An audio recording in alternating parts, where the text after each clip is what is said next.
Oh, I also had completely unrelated, but I don't know why I just thought of this. I had Katz Deli for the first time last night. What do you think? I think it's overrated.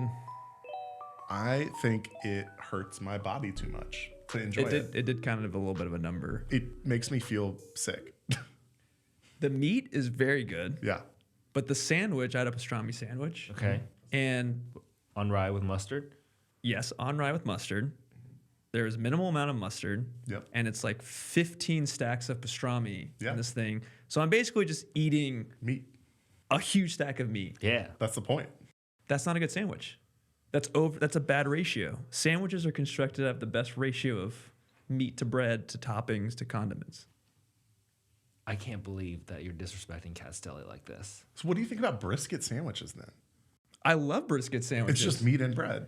Right, but they don't have 15 stacks of it. You can make the sandwiches usually yourself, and then you can put like onions and pickles. So you're saying you'd rather have it be split into like 2 meat sandwiches separately? Yes. That are appropriate height. And also, like, there was basically no sauce. Sauce. I feel like you're not going to Katz's Yeah. for a traditional sandwich. You're going for that exact thing. Yeah.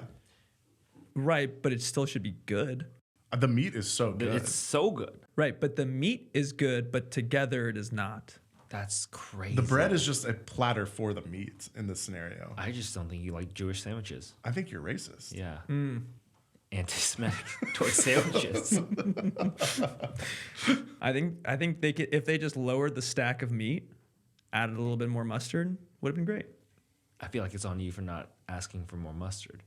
Or bring your own mustard if No, you really feel I that think much about it. I think I asked for what sandwich do you recommend? Make it the best you can. You said make it the best you can? What a douchey way to order a sandwich. What the No, I fuck? didn't actually say make it the best you can, but I just said make Chop, like bitch. I'd like the recommended sandwich. Oh, God. No wonder you got a shit sandwich. Yeah. I'd like the top Yelp sandwich. He thought you were the health inspector. Okay, I didn't ask it like this, and I'm not saying this correctly.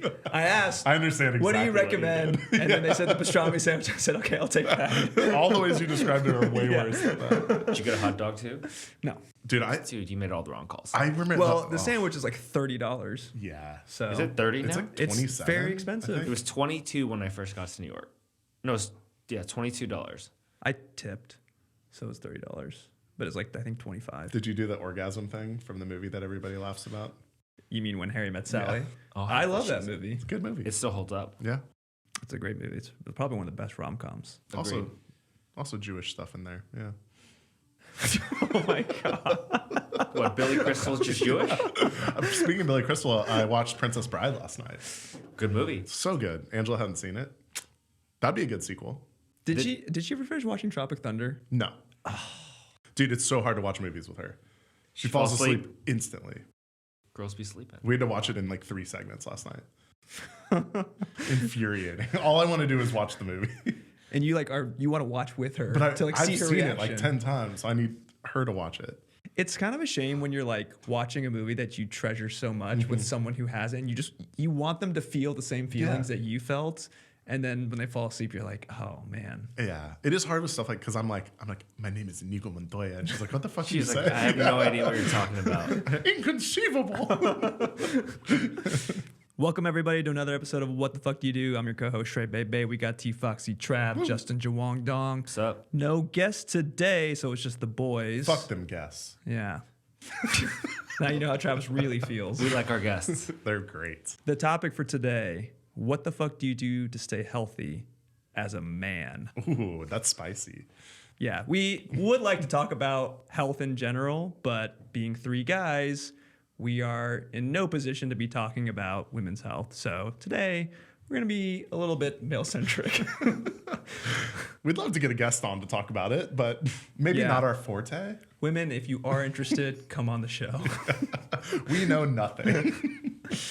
But to tackle this topic, there's kind of 3 different areas on health. There's physical health, there's mental health, and there's spiritual health. So let's take each of these one by one. Physical health. What do you guys do to stay healthy physically? McDonald's, Call of Duty. Nice. 2 Big Macs, Yeah. Warzone sesh. Sweat out the anxiety. Try to pick up heavy things and put them down. So 2 very opposite approaches here. But two probably approaches that are used a lot. Yeah, yeah. Both great, equally productive. I would say to take a step back, like when we have those pillars, mental, physical, spiritual, Yeah. prioritize those for us. Like what in your day to day, where do you spend the most time taking care of yourself? Ooh, that's a really good question. I think it's actually hard to say because I do believe, this is from my experience, physical health impacts my mental health and mental health impacts my physical health. I feel like physical health is the most tangible thing to approach with like more straightforward methods, and mental health is a lot more nebulous. Well, take me through that. So, for your physical health, if you're Yeah. spending the most time there, if that's like flowing into mental health, Yeah. break down how you prioritize your physical health. Like, what are the major pillars there? So I think physical health is exercising, so being active, eating well, generally, getting good sleep, going outside and getting sunlight, and not consuming bad substances like alcohol or drugs. Drugs are bad. Yeah, I'd say those are like the main areas. Is a multivitamin a drug? It's technically absolutely a drug. So I don't know about that. If it comes in pill form. Also, we should caveat, we are not medical professionals or doctors. So please do not listen to this and go do something that we recommend without talking to your doctor I think first. anyone who's listened to more than one episode knows we are not experts in anything that we talk about. or do. But okay, that's definitely a lot of aspects that come into physical health. Like how has that changed for you over the years? Have you always been the type of person who would do all of these things? Is that new? Dude, we used to never have to think about it. Like, Yeah. I mean, I feel like growing, maybe it is different. Maybe I think it is a sense of like the way that the three of us grew up, but we were always fairly athletic, like outdoorsy kids. Like I played a lot of sports. Y'all played a lot of like organized sports. And I don't think you even have to think about it for a really long time. Like for me, it wasn't until I was like 23 or 24 that I had to think about like putting in a routine to actually focus on physical health, because my default was like a practice or an activity or something outside for so many years. Yeah, I think it was laid out for you in high school. Like me playing a sport, I always had practice or a game. And even if it was in the off season, there was like training or some sort of off season practice that was happening. I think Sunday might have been like the only day where I wasn't doing exercise. And every like day that we were doing exercise, it's like 2 hours of like, you're running a lot. Yeah. And you have like gym class in school and stuff. Dude, Yeah. we're just so filled with energy. Like we're just like animals. Like gotta run them around. And so that was us. Can we talk about the way the school day was structured real quick? That like Let's break this down. PE or recess or whatever it was right after lunch. Yeah. That's how it was for me. Like It's where legends are made. you're like, hey, here's a fucking carton of milk, 3 PB&Js, and now run a mile. Like in jeans. It was the best. Like you open up the milk carton, chug the thing, go out, score like 6 goals. It's incredible. Yeah, no, not a good schedule to really think about optimization there. Yeah. But I think in like college, like because those things weren't laid out, I kind of like got away with just not having to do those things as much. But I think post college, like I tried to start getting into routines and caring about physical health, but still probably wasn't as much as I do now, mainly because I feel it more. I think the desk job is what gets it. Like, it's not the freshman 15 of college or anything like that. It's like the desk is job real. 15. They're both real. They're both absolutely real, especially if you don't like play a sport or something in college. Yeah. But like the desk job 15 is what got me. It was like all of a sudden I work long hours at a startup. I'm not working out. I'm sitting at a computer all day or like making calls and still maintaining my 21-year-old lifestyle of like go out 4 days a week and drink and like eat dinner with your friends and stuff. And yeah, that balloon's pretty fast. It's easy to get really out of habit. Was there like a moment in time for you when you like had that moment of self-realization? There was a moment. It was kind of compounded. So my first year out of college, I was living in the Bay Area, working like long hours, startup vibe.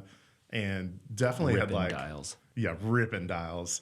And I was dating someone at the time, and I think I also got kind of like boyfriend fat too, which is like, it was like, I'm pretty comfortable. We like going out to eat sushi and stuff. And then I got in a motorcycle accident. And so I messed my ankle up and couldn't like walk or do sports for maybe like 3-4 months doing like physical therapy and stuff.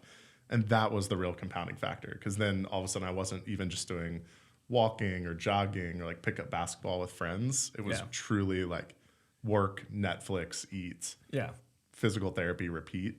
And I think I was like, holy shit, I'm like 50 pounds above where I was in my like college rugby weight like 2 years ago. Yeah. So that was the first time I was like, oh wow, I really actually have to focus in on this. How long did that process take to get the motorcycle 50? That whole process, that was probably like a year, maybe like 12 to 18 months after college. That's quick. Yeah. So like by 24, I was like, oh, like maybe I don't really look the same way I did. Like I hurt my everywhere. 2-inch rugby shorts that I was rocking at age 22.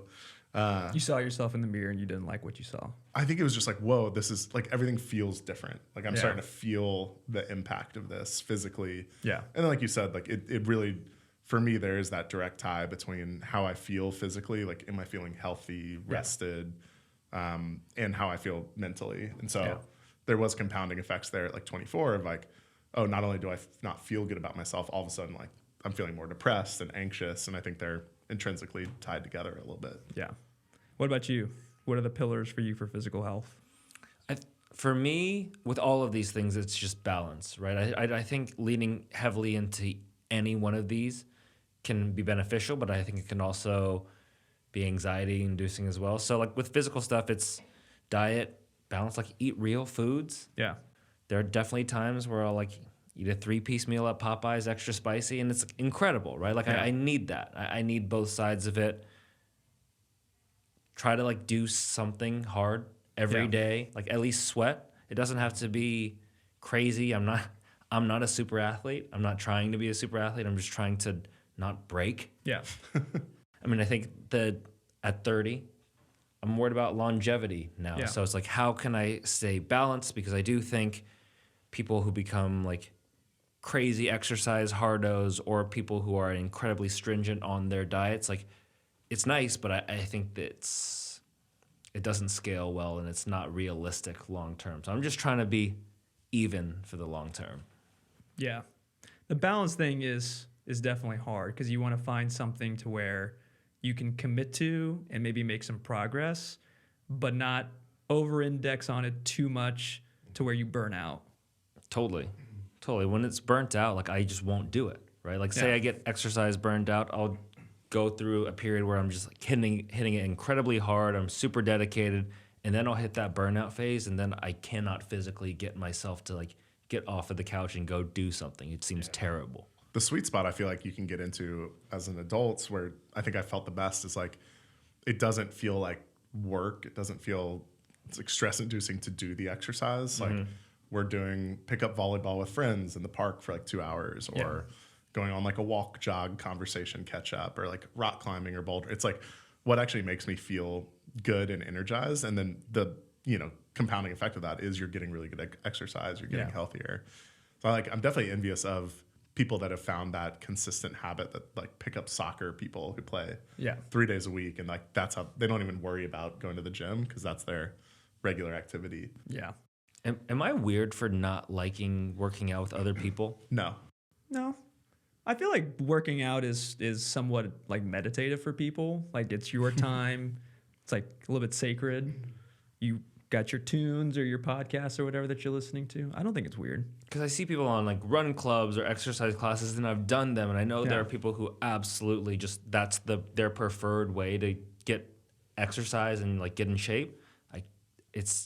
I love that meditative practice. Well, It was just me. You joined a run club, Shrey. Like what? I did one this morning. That's how long? For the how far did girls.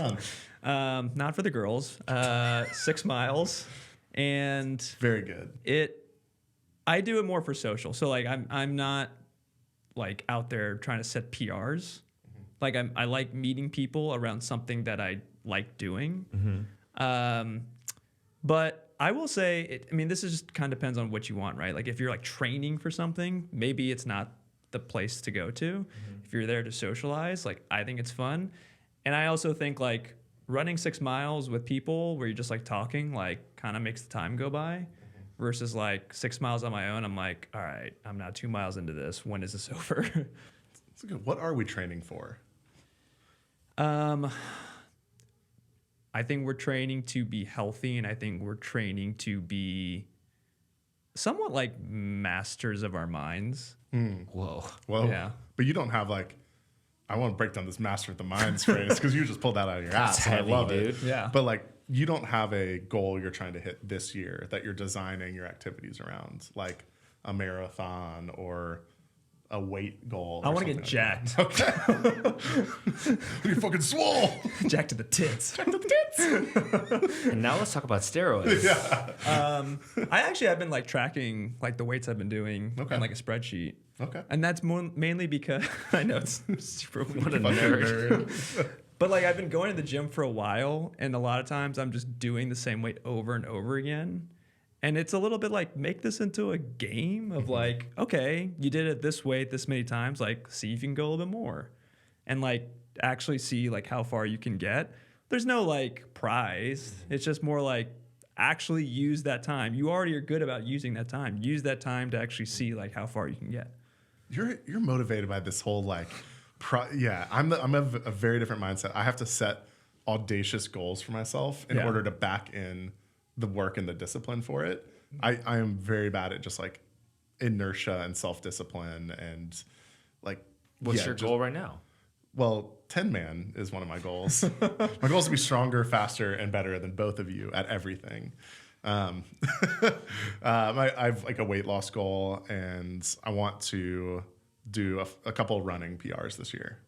Okay. I mean, my like annual goal has always been run at least a half marathon, so I'll do that again this year. But yeah, there's definitely some like acute specific goals that I want to hit. This is a big year for you then. It's a lot of shit. I mean, like health is the biggest thing I'm like literally putting my money behind to invest in this year. Like, I think it's a good one to invest in. yeah, it feels like the right time. It feels like the necessary thing to do. But there's also like, I paid for a personal trainer for 3 months, and like that cost me almost a month of rent. And so it's a really like, if I'm not taking it seriously, I feel the impact on my wallet. But if I am taking it seriously, it is like, it's offsetting itself with like eating out and drinking. It's almost like a break even. Yeah. That was just some guy math right there. But Well, okay. I will say like Boy math. boy math. when I was like a lot younger, I think the goal was like just like actually committing to something. Like it sort of evolved over time. Yeah. Like when I was like working, it was like, okay, like I just need to like work out. And like that was the hard part of like finding regular times to like work out. Once you kind of like hit that baseline of like, okay, now I have like sort of have a routine, and it's like, okay, maybe I can add another workout in, or maybe I can like add a little bit of like running in Yeah. or stuff like that. And so I feel like where I'm at now was not where I've always been. It's just sort Right. of like evolved over time. Justin, as a recovering D1 athlete, how do you fit into this equation? For me, it's what we talked about. It's a meditative practice. For me, it's like if I don't work out, I feel like something's missing Yeah. in my day. It doesn't have to be like crazy intense or anything. Just like checking that box for me makes me feel good and Yeah. gets my mentals right. The workouts have definitely changed a lot. Back in the day, I was just trying to be performance driven when I was playing sports. After that, pick up as heavy of things as I possibly could, as many times Get as the I could. biggest forearms possible. Yeah, dude, just watching so many just bro-y gym influencers, Just cultivating mass. wondering why I don't have a 12-pack, but I'm also just inhaling calories at the same time. Just so confused. You're a mass monster. Yeah, now I'm just trying to like run almost every day. I've run 2,000 miles the past 2 years. Yeah, I was gonna say we need to like lift up some of the accomplishments of the pod here. 'Cause Yeah, we're working on your it. running last year was unbelievable. It's more trudging than Yeah. anything. There are plenty of days where I'm just like shuffling my feet. You're still running sub you're 7 minute getting out miles. there. You know. I'm getting out there. I'm Yeah. getting out there. Like you, it's like I need it for my mental health. Like Yeah.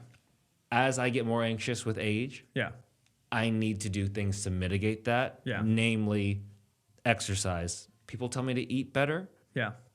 I love food. I'm gonna eat what I want to eat. Okay, So yeah. it's gotta be exercise driven. Yeah. I'm curious to understand though, because there is that like stereotype that dudes never go to the doctor. I know we're thinking about exercising. I know we are thinking about eating better. How often does proactive health checkups factor into your physical calculus? Okay. Like I'll go to the dentist and the eye doctor every year. Just those two. I have been inconsistent about the like getting a physical. I went last year, and I'll be honest, it's like I think it's a little bit of a waste of time to a certain degree. Going to the doctor? I personally think what would be more valuable, and I do want to do this, but it just costs money, is like getting maybe more like actual detailed blood work done. The physical, they just do like very cursory like things. And honestly, I mean, maybe they can tell you like, okay, your cholesterol's off or like your blood pressure is low or something. And maybe there's like something genetic about that, but like also maybe you kind of knew that depending on your physical health already. A lot of people don't know though. Yeah. Yeah, I think it's benefit for that, but it is a very cursory thing. What I do think is a lot better is like if you know like I'm very low on vitamin D or I'm very low on this, and so I need to have more this kind of diet or eat more of this type of food or whatever. Like I just think it's a little bit more personalized and like going to I went to the doctor and I was like actually under the weather and I'm like, hey, I actually have like a cold and like a sore throat, and they're like, it's probably just like a cold, and I'm like, that's all? What? You can't like just check it out? They didn't inspect you at all? No, they were like, it's probably just like a cold, and I'm like, Where'd you go? Some doctor here in New York. Destroy them. Name and shame. I actually can't remember, but they had good reviews on Google. I agree with you. I think that we should definitely get proactive blood panels. I just think men in general, by and large, are not super proactive when it comes to scheduling these things for yourself. Like if you do an eye and a dentist exam, that's more than I do most years. Yeah. Well, I think in general, people are not proactive about health. Oh, like no. People are, it's like I do this a lot where it's like, I'll go to the doctor when something is wrong. And so it's very reactive. And the problem with that is sometimes when it's something that's wrong, like it might be too late or like it's too like far in to where now like you need to actually do like a lot of work. Yeah. So I do agree, like be proactive about like going to the doctor and stuff. Maybe just find a good doctor. Maybe I just had a bad doctor. It's tough though, man. It's such a it's a hard system to navigate, and it's really easy to get discouraged. Like, Yeah. I think the worst I was with my health was probably when I first moved here, and I was in between insurance, and I didn't have insurance for a while because I was like self-employed. And it's like $900 a month in New York to get basic healthcare insurance. I just couldn't afford it, and so like I definitely went, I think, over a year without like physical, dental, eye doctor, any of that stuff. And now I'm on good insurance at work. So it's like, okay, if I'm on this insurance and it's like 80% coverage or whatever, I'm going to hammer every annual appointment because it's already kind of written off or whatever. Like get the new pair of glasses every year, get the checkup. I agree with you though. Like the physical where they just kind of like poke you a little bit, tell you to cough. Yeah. And they're like, your cholesterol's a little high. Like, oh my God, just do every blood test possible. Yeah. I usually get it because I have like thyroid problems. And so I have to check that once a year to make sure I'm on the right prescription. But yeah, I feel like I don't get a lot of data from the doctor, and there just isn't any kind of personal care or touch. Like Yeah. I've never seen the same doctor twice since I was a kid. They're not all created equal either. No. There are bad doctors out there. Oh my God, I've had some terrible Yeah. doctors in my life. Yeah, and to be fair, there might be some doctors they're just trying to get through and get to the next patient or whatever, because maybe it's just better business. And maybe there are some doctors who are like, okay, like let's do a little bit deeper dive on like you, figure out how things are going. I just feel like the way they learn, like my sister went through it, and she's in residency now, and just like the way they teach medicine and teach doctors how to act, like makes no sense. Like it's exclusively reactive. Yeah. There's no like, it's like, okay, process of elimination, you come in with XYZ symptoms, let's figure out what it's not, and then that's how we'll figure out how it is. Yeah. There's no focus on like, what have you done to get here? What life habits are you doing? Well, and that's, I think, I actually like listened to this podcast where this guy, he was a doctor, but he also went to the East, like to India, and like basically studied as a monk. And what he was kind of saying is like the thing that's missing from like Western medicine is like knowledge of individual selves, because like I'm gonna misquote this, but he was basically saying like the way like medications, right, they're like approved, it's like they do like studies and it's like, you know, 90 out of 100 people like this medication works, or like on average it works, but it's like it doesn't necessarily work for everybody. Like for this particular person with this set of health history or these habits or whatever, like they might see bad side effects and they can't take that medication. But they look so happy on the commercials. Yeah. You bring up a really interesting. I randomly, maybe like 4 or 5 years ago, like when I was working for the city, I got assigned to like this John Hopkins panel on diversity in healthcare, and it was super fascinating. It was like a lot of the leading experts and like Google people were there. I was like, I do not know why I'm in this room, but I'm loving what y'all are talking about. Yeah. And it was so interesting. It was like the first time in like from my own position of privilege as like a white dude. Most medical studies have been designed for me. Like they are designed on like 18 to 24-year-old white dudes, or generally in the US. And like even within like prescriptions and healthcare, that like 9 out of 10 stat, like there are so many disparities across like the intersectionality where literally like drugs don't work on specific populations, but they've never marketed an alternative or tested alternatives for them. Yeah. And it's just like, I feel like there are like a lot of intersectionality stats around going to the doctor. Like Black men are a lot less likely to go to the doctor. And it's a mix of kind of like culture, but also the fact that medicine isn't catered towards the individual whatsoever. It's catered towards the majority, or at least the controlling like majority. And I think that's even crazier too. Yeah. I realize I'm sounding very like anti-doctor, anti-medicine. Go to the doctor. How do you feel about the vax? Yeah. I got I'm vaccinated. kidding. Fitness influencers. How do we feel about them? I think it's very different, dude fitness influencers and girl fitness influencers. Yeah. I think it's more positive for guys. For guys? Know. Maybe. I don't know. How do you feel? I don't know if I'm the person to speak on that, but I feel like there's different. I've seen a shift in different fitness influencers. Obviously, you've seen those like bodybuilders who it's like crazy weights. They're doing crazy things. Ronnie Coleman. I mean, he's awesome. Lightweight. Right. Ain't nothing but a peanut. If you haven't looked up Ronnie Coleman, go look up Ronnie Coleman. Watch Pumping Iron. The GOAT. But yeah, I feel like now it's all about like, well, at least my feed is a lot of kettlebell stuff, a lot of longevity stuff. Like, I feel like people have realized that maybe that old approach is a bit toxic or maybe not super mentally healthy. So I think there's been a fitness shift for dude influencers. I think it's kind of down the middle from what I've seen. Like there is maybe that older fitness, like more targeted for like our age, where it's like knees over toes guy, or like it's mobility, it's like health and like figuring out the right volume to not be overly fatigued and stuff. And then there is that younger generation that's like, I don't know if you've seen like the young LA like fitness brands and stuff, and it's like everyone's hot. It's 19-year-olds who are like roided out of their minds, who are just like Greek god cut, and it's targeted more to like 16-year-old dudes. And I feel like we might have missed that fitness because it was like looking at Ronnie Coleman never inspired me to go to the gym necessarily. Like not in the same way that like, oh, I need to look like that. And I feel like there is that newer generation that is probably seeing more and more Instagram, TikTok content of like overly roided cut dudes at the gym. But now you have Goggins. We got Goggins. Yeah. If you don't run 100 miles, you're a bitch. Who's going to carry the boats and logs?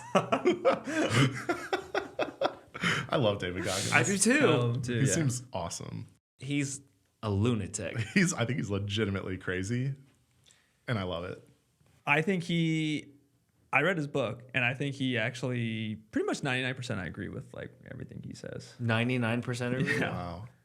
I think he takes things to what probably would be an extreme for us, but I think the principle of what he's doing makes sense, which I think goes back to like the whole like mastering your mind concept, where like, okay, I'm gonna go run an ultra marathon. Like most people are gonna be like, I can't do that. Well, says like based on what? Like that's your mind, I think, controlling you. And I think he does these exercises to like prove like, no, like I control like my mind. It doesn't affect me in any negative way. Could you run an ultra marathon? Yeah. All right, let's see it. Let's do it. Let's see it. 99%. Yeah. You can go 99 miles because you're 99%. No, but like the point is like just take it to your like day-to-day life, right? Oh, I should go for a run. Oh, it's so like cold outside. Like I just want to like stay and it's warm. Like, is that really good reason not to go do that?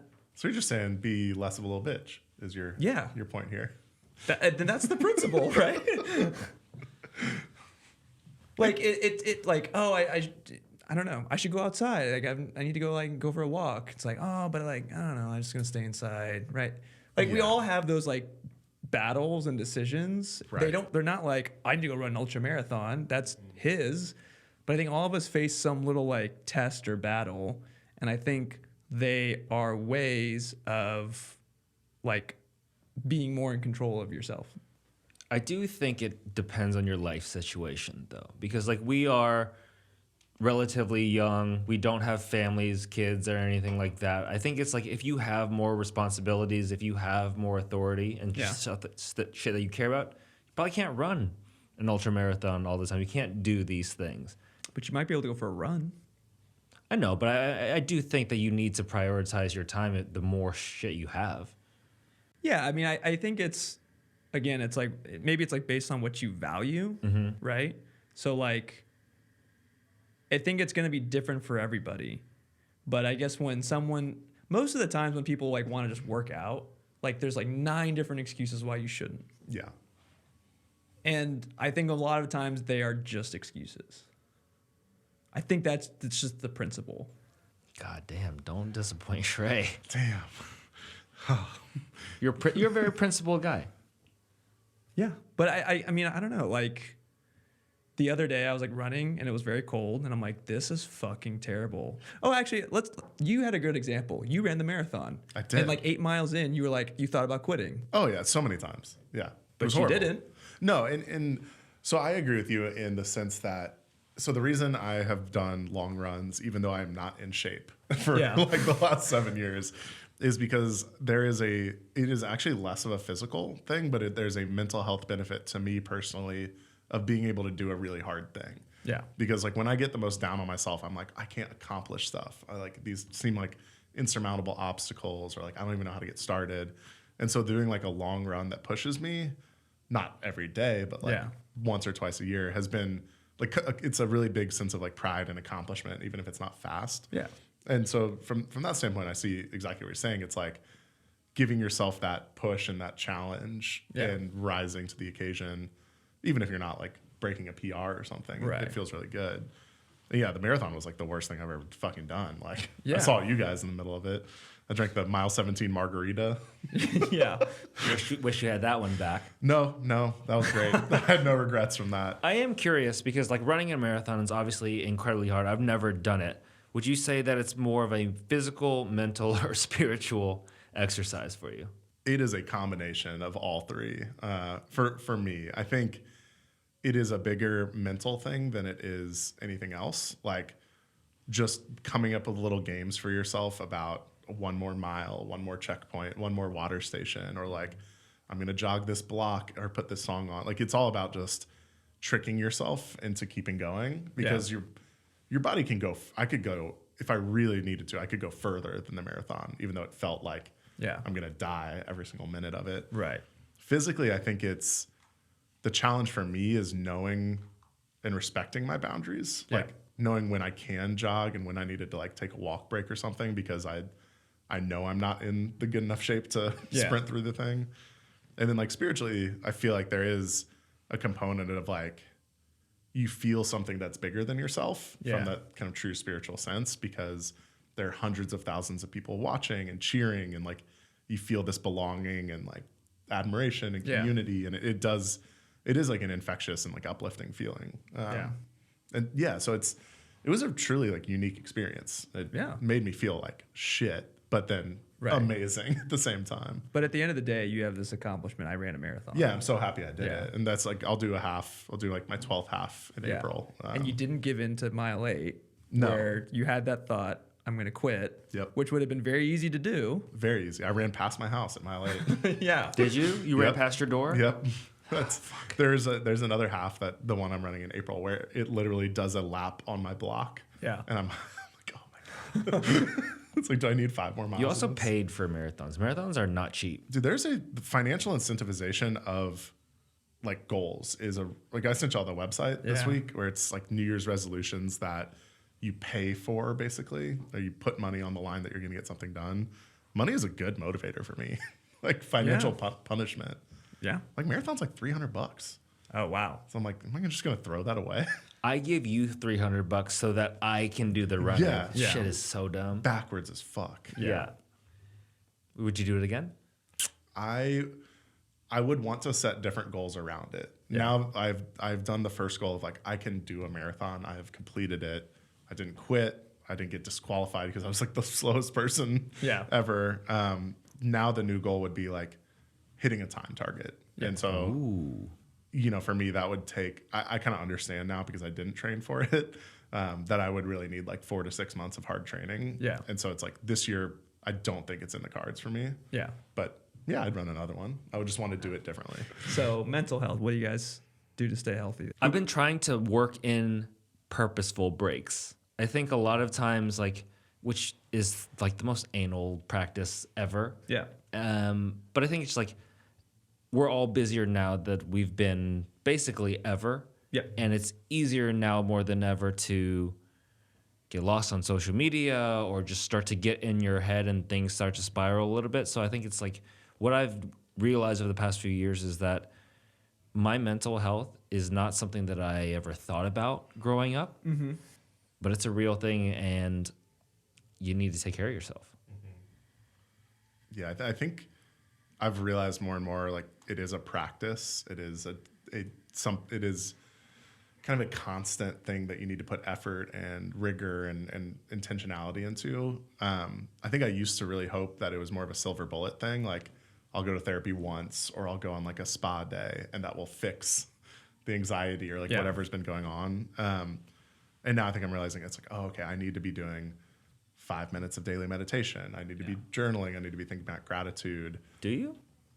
For me, a lot of those things help. At a baseline, for me, it's like having places to talk and share about my feelings, friends, like relationships, therapy. I haven't had a therapist for a little bit. I probably should have one.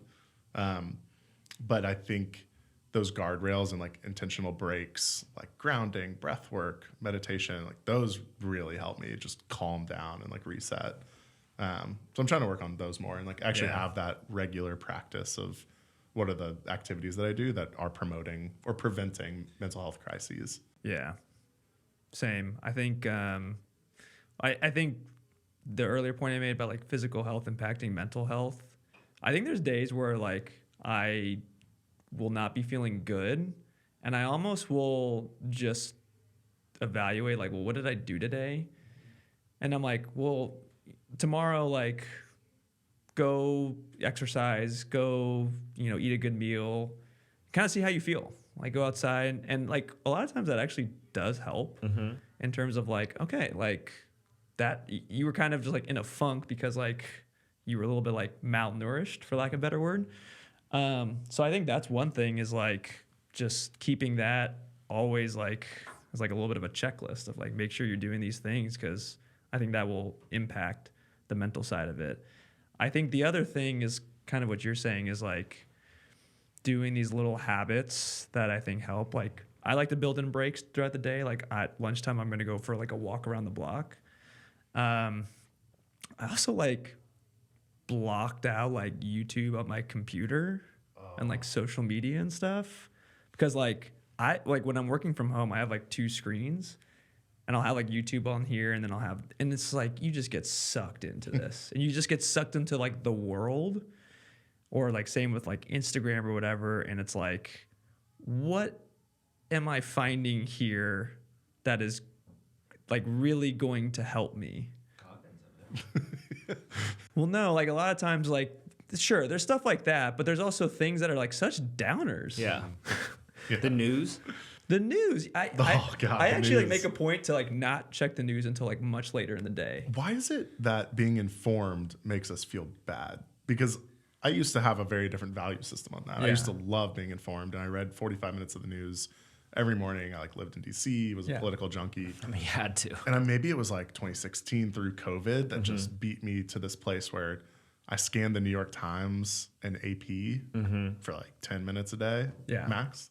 And what I anything look more at. than that makes me feel really sad. Sean actually told me, one of our former guests, Sean, he kind of fucked me up with the news because Sean told me, like, I feel a responsibility to be informed when I can. Yeah. And I was like, fuck, okay, that Yeah, makes sense. I still feel that. Well, and that's true to an extent. Right. Like there is that like you have the privilege to not care about certain things, and I think that is true. At the same time, like the news, I think is a little bit motivated on like putting out sensational stories. Good news doesn't sell. Yeah, and a lot of times it's just bad, dark news, and so I don't know. I don't have the answer there, but like I love long form journalism. I think that's Yeah. my like middle ground that I do now is like maybe a couple times a week I'll read a 20-minute article, like Yeah. a in-depth article on.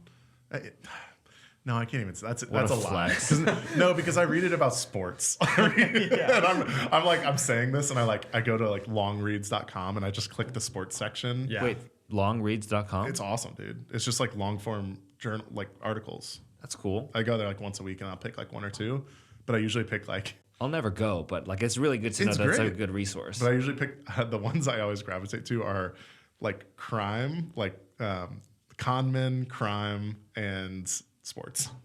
So I guess I'm not really learning anything. Yeah. Yeah, I don't know how to consume the news without getting sad. I want to call back to something you said. So you said a couple times in this episode, Trey, that your physical health impacts your mental health. Yeah. Like, how often is it the opposite? How often is your mental health affecting your physical health? I think all the time. I think when you're like, at least for me, when it's like, oh, I don't really feel like doing something, like that's mental health impacting me, maybe doing something for physical health. I just want to go eat like 3 burgers right now. Do it. Yeah, and like sometimes you do. But it doesn't make you feel good. Mm-hmm. Well, it makes you feel good in the short term, but it doesn't make you feel good maybe afterwards. I was asking more like, I know there's a lot of people out there, like when they start to feel a tickle in their throat, right? Yeah. They'll start to like go faster and faster and like they freak themselves out and they make them, there are physical reactions to what's going on in their head. Like, has that been something that you've experienced? Yeah, dude, anxiety and stress that Yeah. you can I think manifest. what I was just asking about is anxiety. Yeah, Yeah. Like it creates physical, like it builds your heart rate up. It makes it harder to sleep, and like that stuff absolutely has a physical effect. Yeah. It's just then what is your solution to stress and anxiety? Is it physical activity or is it Right. meditation? I don't know. I think it depends. Maybe religion, maybe a spiritual practice.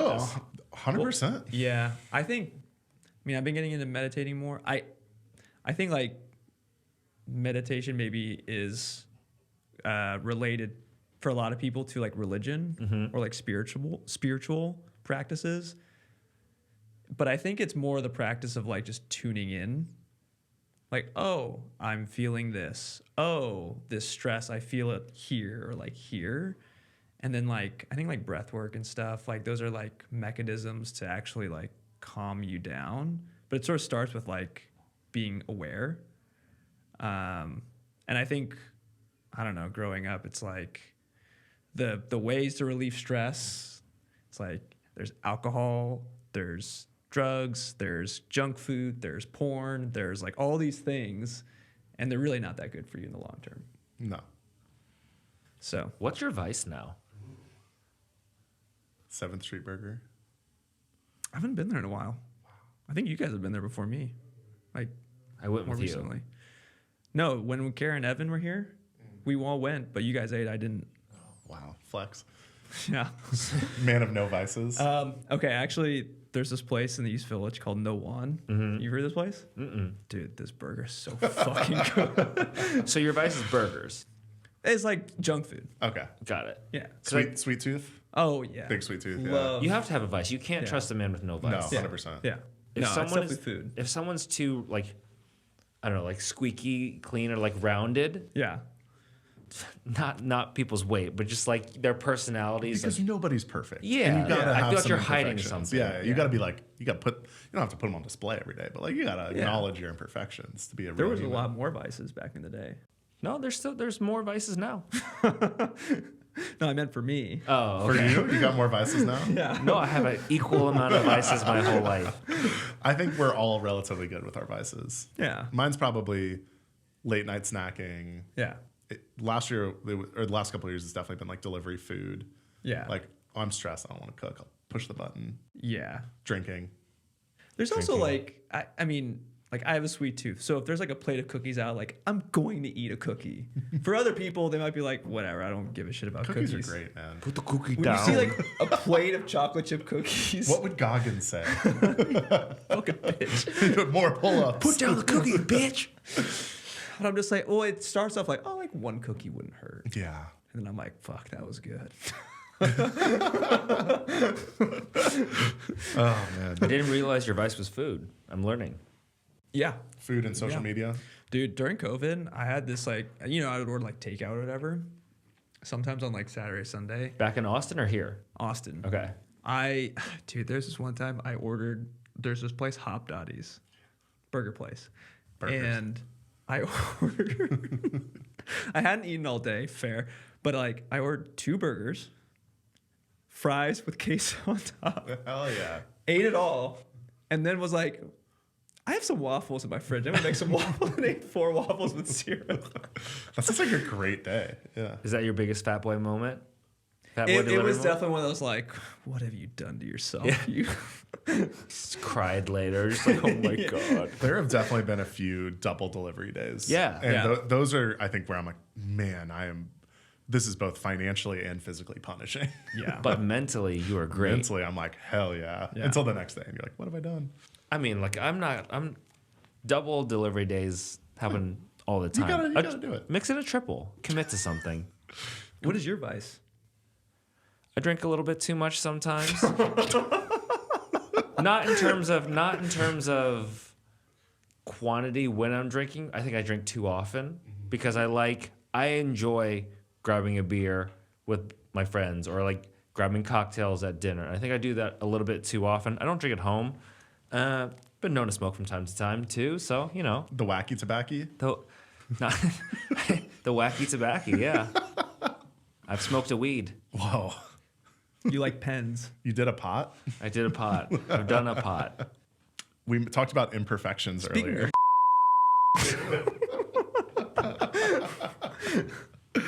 I think one of the ideas around being imperfect, when it's hard to like come to terms with maybe the flaws or vices or things that you're struggling with, a lot of people do turn to church and religion and that kind of community. I think like one of the things I've always heard is like, it's like, maybe these things are confusing and difficult to wrap your head around, but it is part of a larger plan, like God's plan or something like that.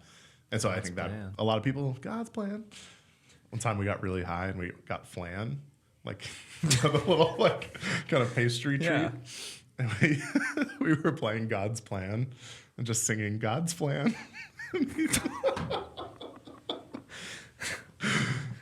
That Shout out Drake, Wheelchair Jimmy. did Go someone, on. Did someone make flan specifically for this?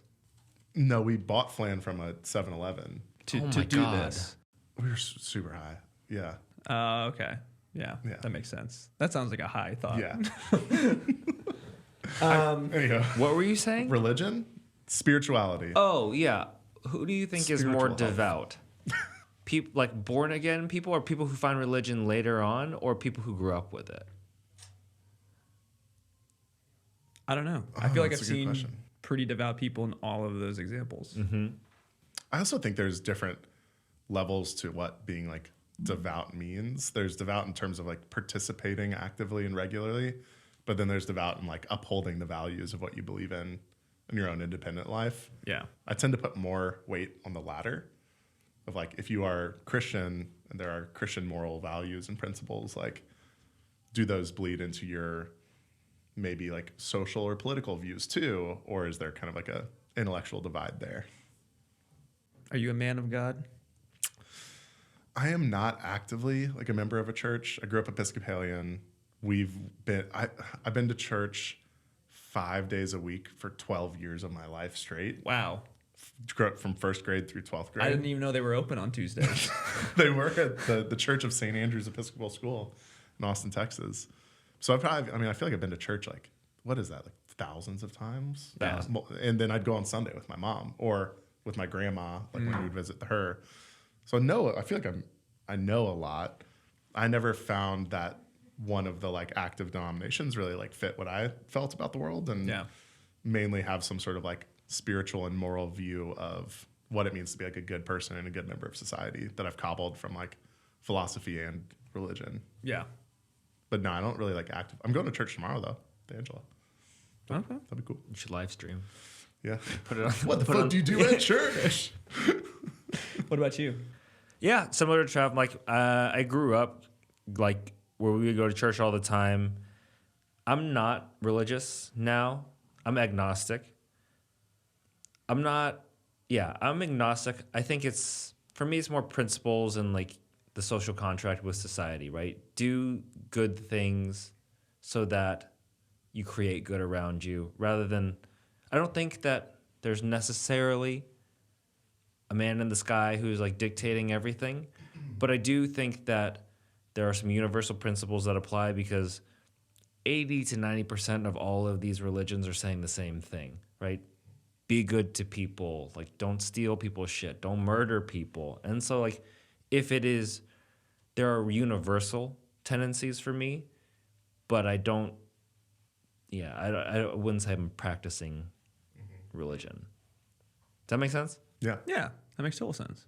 And you said you've been dabbling more in spirituality in general lately. Like, what does that look like for you? Yeah, it's been reading like philosophies. I have like read a little bit about like Buddhism. Sure. Which I know it's classified as a religion, but honestly, like I think it's more philosophical than it is like religious. Agreed.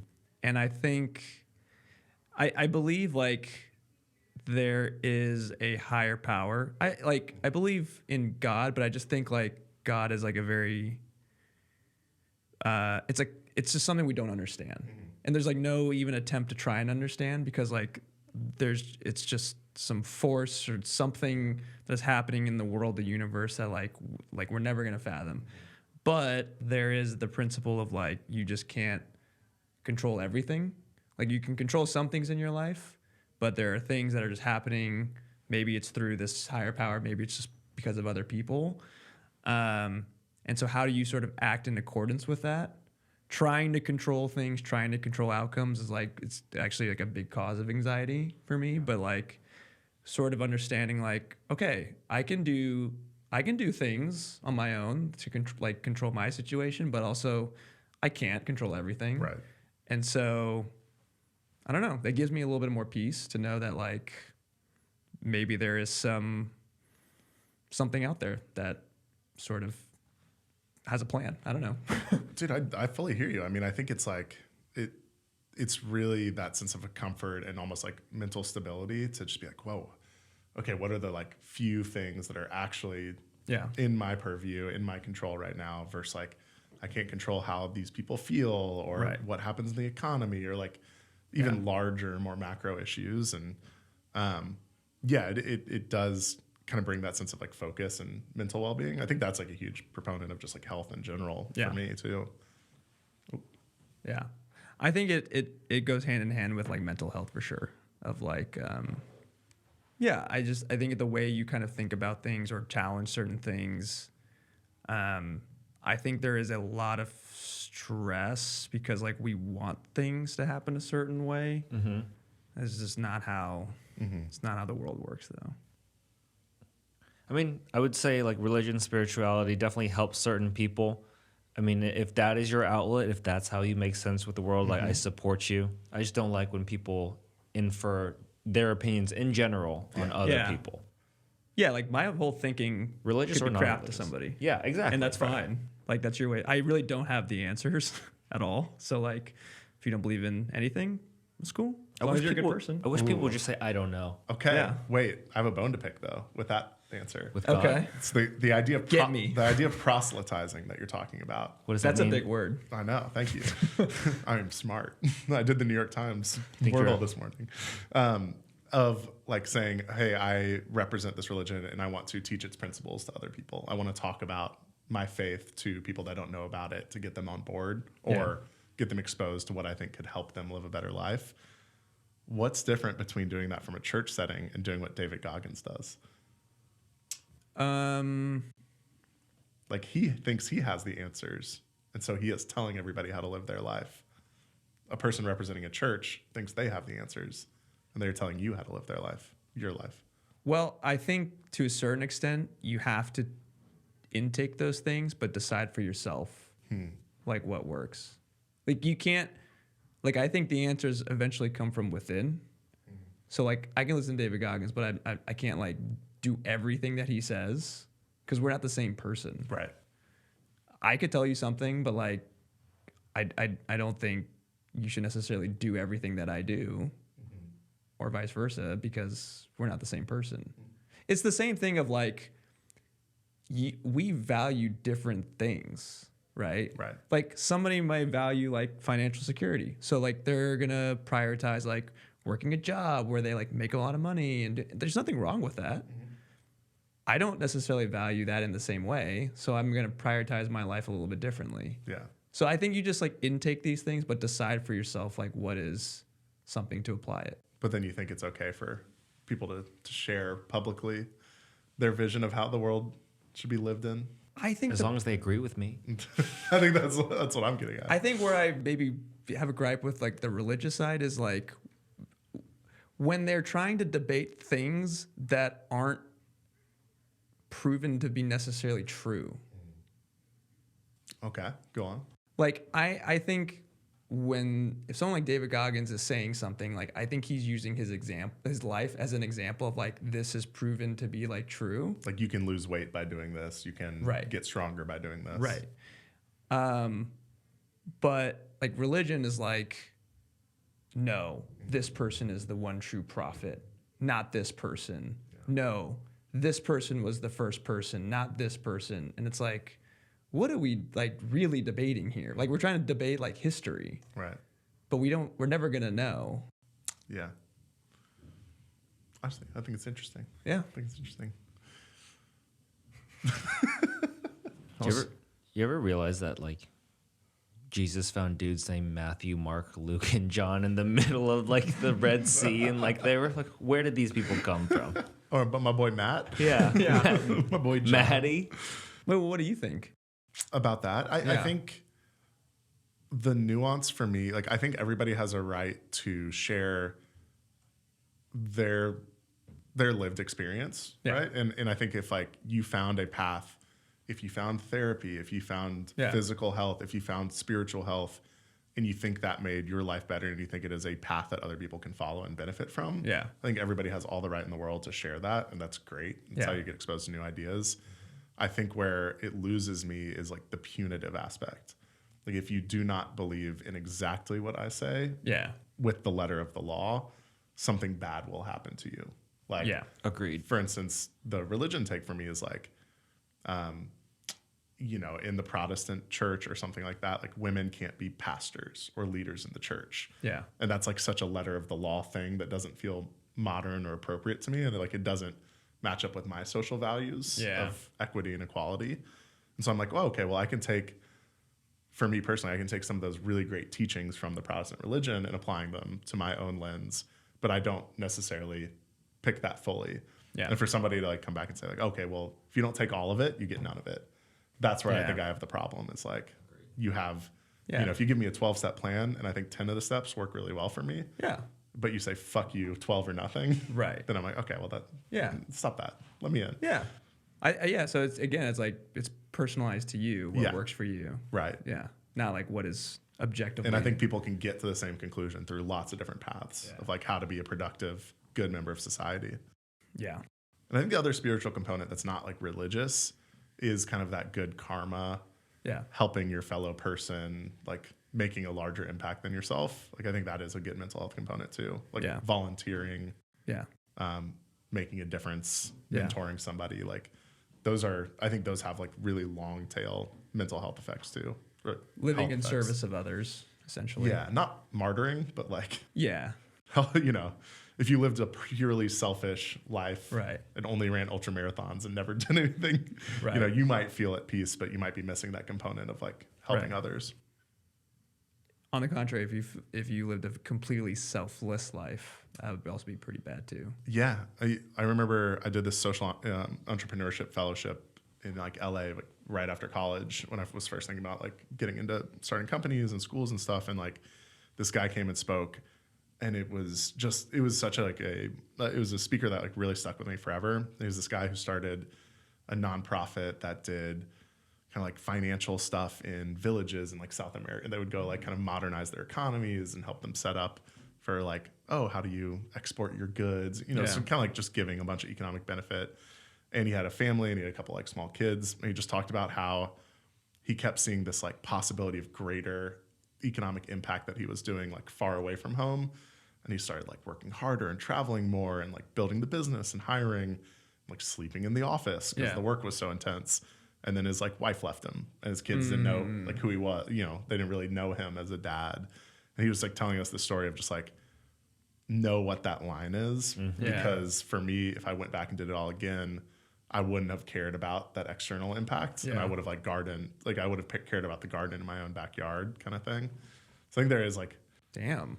you know, it's like the power of if you help one person or you raise your kids really responsibly and well, like that has just as good an impact as if you go, you know, uplift an economy in a, you know, third world country or something like that. I totally get both sides. When people want to like make a greater impact, but if people just want to take care of what's in their own backyard, I completely get that. It's a very natural feeling. Yeah. Damn. Got deep. It's a rough story. It was a rough story. It was a really helpful story to hear because there's a room full of people who are like, I'm going to drop everything and start this nonprofit or NGO or something like that. And it's like, well, make sure you don't lose everything. You know, the important stuff. Don't lose yourself. Family, friends, relationships. You better lose yourself. In the music. Yeah. We're gotten deep on this shit again. I know. Yeah. I love it.